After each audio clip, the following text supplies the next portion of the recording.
Singapore ম্যাচের মাস দুয়েক পেরিয়ে গেলেও এখনো মেলেনি অনেক উত্তর।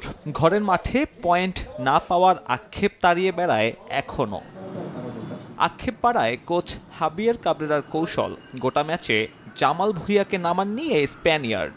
অথচ ওই ম্যাচে সেট পিস নিয়েই ভুগেছে স্বাগতিকরা। ৯০ মিনিটে ১১ কর্নার পায় বাংলাদেশ, তবে তাতে গোল করতে পারেনি স্বাগতিকরা। অথচ আগের ম্যাচেই জামালের সেট পিসে গোল পেয়েছিল বাংলাদেশ।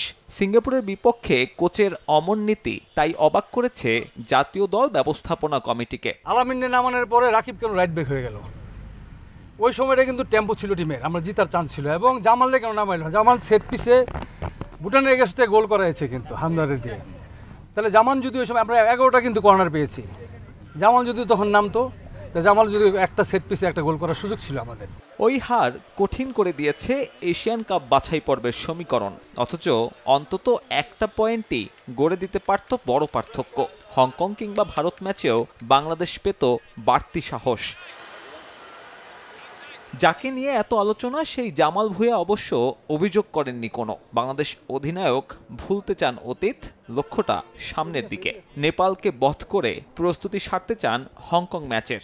নেপাল ম্যাচ ওইটা অফকোর্স এটা একটা প্রিপারেশন ম্যাচ, কারণ সবচেয়ে ইম্পর্টেন্ট ম্যাচ হচ্ছে হংকং এর সাথে আর ইন্ডিয়ার সাথে।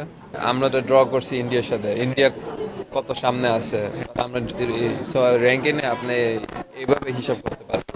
আগামী ৬ সেপ্টেম্বর নেপালের বিপক্ষে প্রথম ফ্রেন্ডলি ম্যাচে মুখোমুখি হবে বাংলাদেশ। সিরিজের দ্বিতীয় ও শেষ ম্যাচ ২ দিনের বিরতিতে। দুটো ম্যাচই হবে কাঠমান্ডুর দশরথ স্টেডিয়ামে।